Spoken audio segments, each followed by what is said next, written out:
प्राणनाथ, अब तो हमें 13 वर्ष व्यतीत हो चुके हैं। अब हम 1 वर्ष और यहाँ रहेंगे तथा इस वर्ष के अंत तक अयोध्या को चले जाएंगे। हाँ प्रिय, तुम ठीक कह रही हो। ईश्वर की कृपा से 13 वर्ष तो बातों ही बातों में व्यतीत हो गए हैं और बड़े बड़े ऋषि मुनियों के दर्शनों का सौभाग्य प्राप्त हुआ है। हे नाथ, अयोध्या में तो हमारा इंतजार हो रहा होगा और भाई भरत भरत तो बहुत ही व्याकुल हो रहा होगा। उसके लिए तो एक दिन 1 वर्ष के समान है। वास्तव में मैं भाई भरत के भ्रातृत्व प्रेम और भक्ति से बहुत प्रसन्न हूं। हे देवता, मनुष्य, मुनि, चराचर के स्वामी, मैं आपसे प्रभु की तरह पूछता हूं कि ज्ञान, मोह, माया का वर्णन तथा उसकी भक्ति को बतलाइए, जिसके कारण आप मनुष्य पर दया करते हैं। हे लक्ष्मण, आज तो बड़े घूट रहस्य की बात पूछ रहे हो। तुम्हारी यही इच्छा है तो सुनो। ज्ञान वो है जिसमें मान आदि एक भी ना हो और सब में समान रूप से ब्रह्मा को देखता हो। हे तात, उसी को प्रेम वैराग्य कहना चाहिए जो सारी सिद्धियों को तिनके के समान त्याग चुका हो। धर्म के आचरण से वैराग्य उत्पन्न होता है। और माया के बारे में जानना चाहते हो तो सुनो। मैं और मेरा, तू और तेरा, ये सब संसार की माया है जिसने सब जीवों को अपने वश में कर रखा है। और जहां तक मन जाता है उसे माया जानना ही माया की परिभाषा है। हे प्रभु, ईश्वर का भी भेद बतला करके कहिए, जिसके कारण आपके चरणों में मनुष्य की गति, मोह व भ्रम नष्ट हो जाते हैं। हे लक्ष्मण, जो माया को, ईश्वर को और अपने स्वरूप को नहीं पहचानता उसे जीव कहना चाहिए।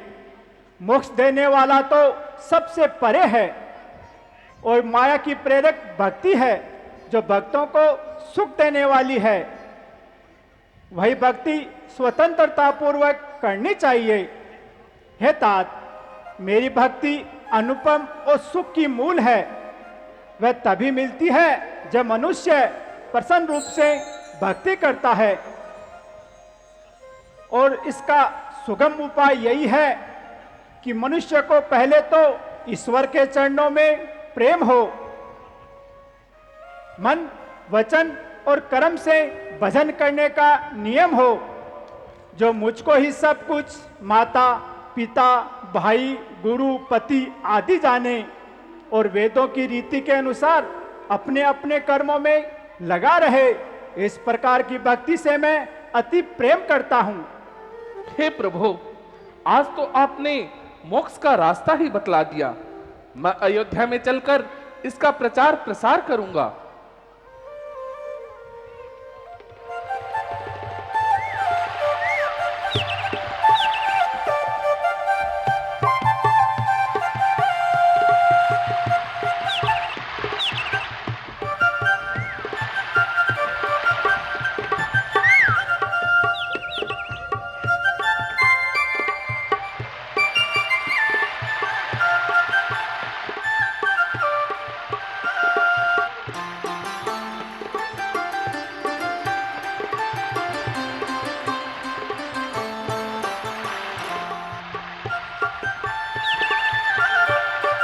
स्वामी, देखो कैसा सुंदर मृग घूम रहा है। हाँ हाँ, निश्चय मृग तो बहुत ही सुंदर है और अपना आनंद लेते हुए जंगल में भ्रमण कर रहा है। स्वामी, यह मृग तो मुझे पकड़कर ला दो। यह खूबसूरत है, वास्तव में सोने की मूरत लग रहा है। इसको मैं यहाँ से सौगात के रूप में अयोध्या ले चलूंगी। स्वामी, यह मेरी आज्ञा नहीं बल्कि छोटी सी प्रार्थना है। कभी सोने का भी मृग होता है। यह तो सब छल कपट और धोखा है। यदि इसको मैं पकड़ने नहीं जाता हूं तो देवताओं का मनोरथ पूर्ण नहीं होगा। अच्छा प्रिय, तुम उदास ना हो, मैं अभी इस मृग को पकड़ लाता हूं। लक्ष्मण, मैं उस मृग को पकड़ने जा रहा हूं। तुम यहीं सावधान होकर रहना, क्योंकि जब से खरदूषण का वध हुआ है राक्षसों की गतिविधियां बढ़ गई है। यदि हम में से कोई असावधान रहा तो शूर्पणखा के नाक का खून अवश्य रंग लाएगा। जो आज्ञा भ्राता जी।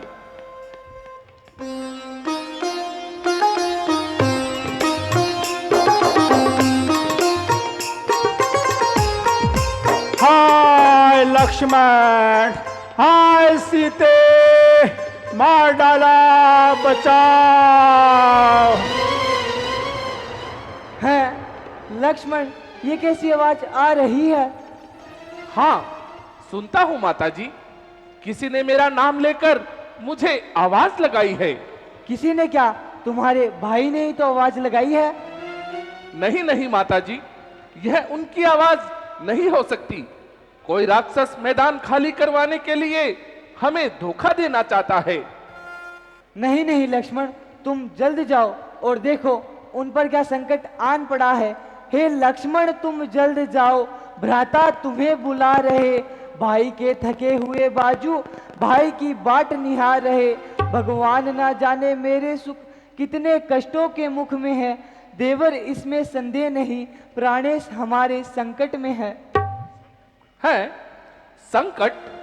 भला उन पर संकट का क्या काम माता जी, जिनकी भ्रकुटी के एक इशारे पर संकट से सारा संसार छूट सकता है, सारे जगत पर विपत्ति का पहाड़ टूट सकता है।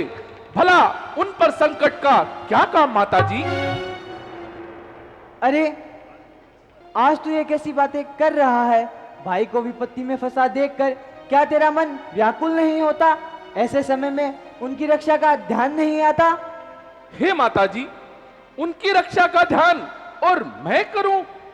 करे रक्षा गडरिए की, नहीं एक काम बकरी का। मैं उनकी क्या रक्षा करूं जो रक्षक है त्रिलोकी का। ये वन विशाल है व्याघ्रकाल, भय चारों ओर अंधेरा है। मां तुम्हें अकेली छोड़ू मैं, कर्तव्य नहीं ये मेरा है। अरे उल्टी सीधी बातें बनाता है और यहां से जाना नहीं चाहता। माता जी, राक्षसों से इस समय युद्ध जारी है, और भला ऐसे समय में मैं आपको अकेली छोड़कर कैसे जा सकता हूं माता जी?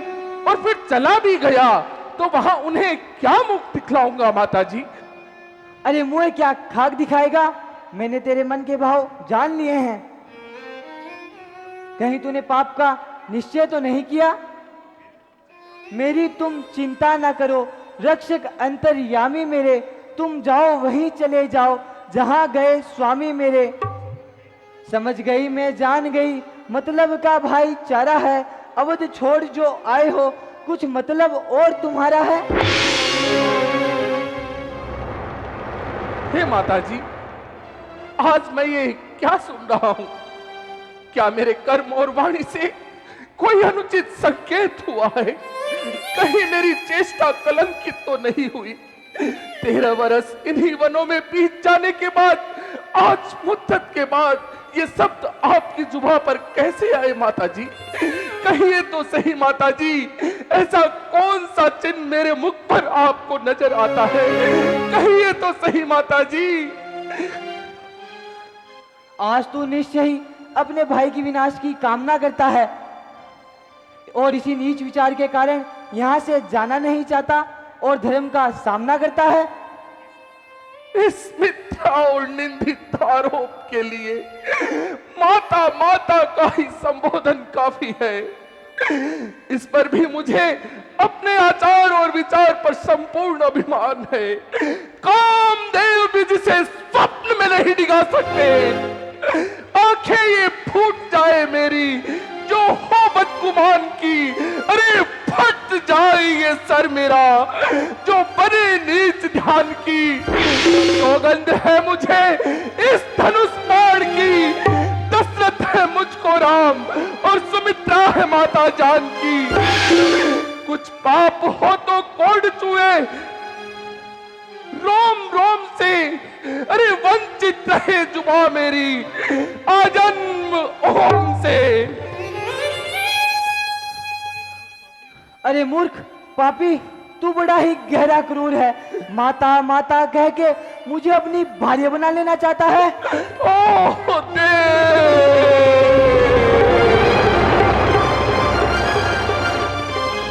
अब तो तुम ही साक्षी हो।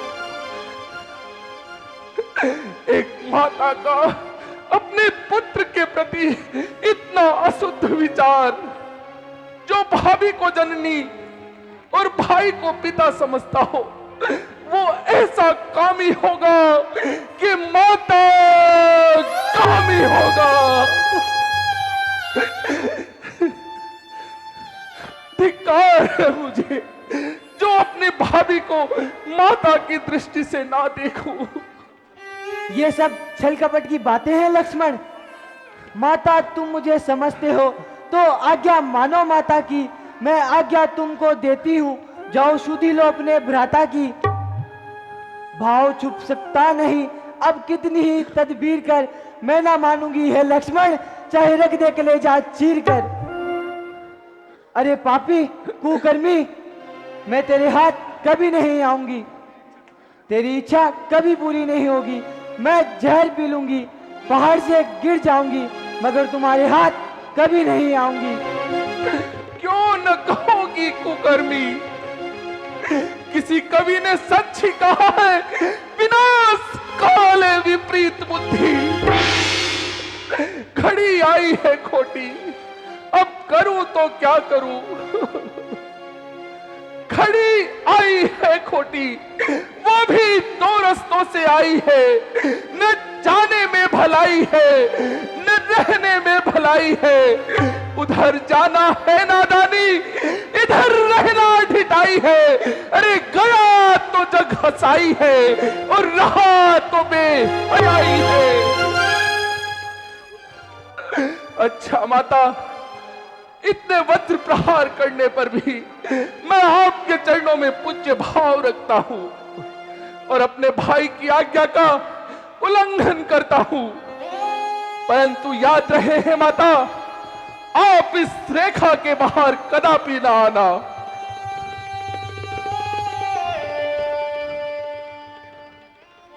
हे पवन देव तुम साक्षी हो, हे पक्षी गणों गवाह हो तुम, मेरी सेवा की नौका के, हे सूर्य देव मल्लाह हो तुम। आज्ञा पालन करता हूं, बस इतना है संतोष मुझे। मेरे रघुराई अगर उलाहना दे तो तुम बतलाना निर्दोष मुझे। अच्छा माता, मैं जाता हूं, तुम सावधान होकर रहना। आज्ञा के भीतर दास रहा, तुम इस रेखा के भीतर रहना। जो तोड़कर इस रेखा को इस कुटी में आएगा, आन है उसे लक्ष्मण की, जलकर भस्म हो जाएगा।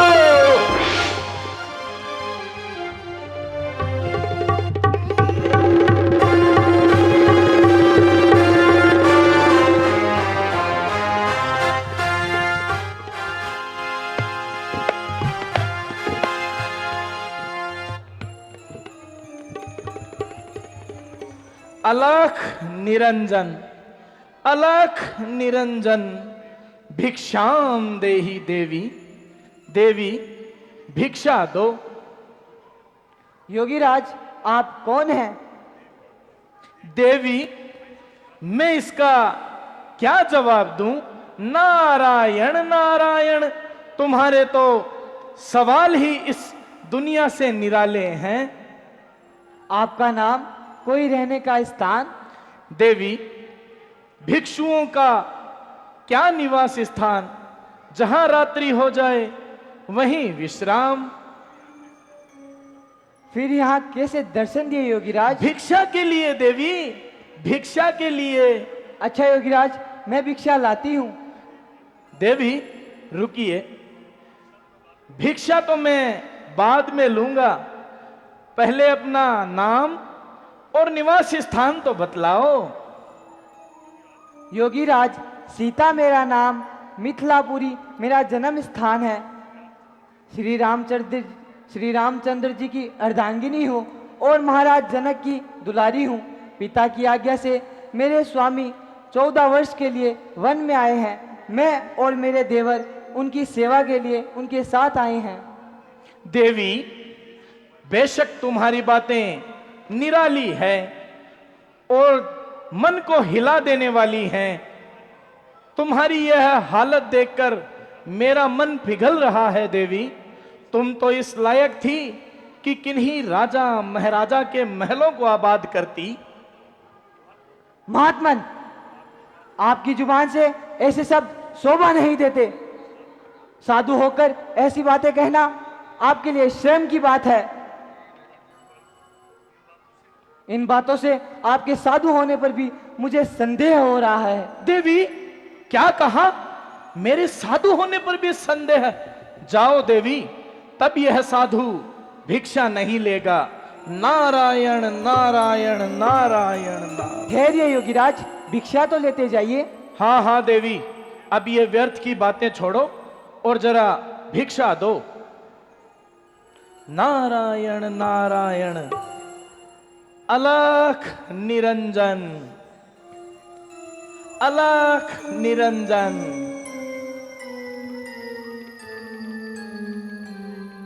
लीजिए योगीराज, यह कंदमूल फल हाजिर है। जरूर देवी। ओह, लगता है वह लक्ष्मण का बच्चा यहां भी अपनी चालबाजी खेल गया, परंतु कोई परवाह नहीं। देवी, अगर भिक्षा देनी है तो बाहर आकर के दो देवी। मैं बंधी हुई भिक्षा नहीं लेता देवी। हे प्रभु, आज ये कैसी विपदा आई है। यदि रेखा से बाहर जाती हूँ तो लक्ष्मण जी की आज्ञा का उल्लंघन होता है, और नहीं जाती हूँ तो एक द्वार से साधु खाली हाथ लौट जाएगा। इधर कुआं है, उधर काई है, लेकिन जैसे भी हो साधु को राजी किया जाए। हे ईश्वर, मेरी रक्षा करना।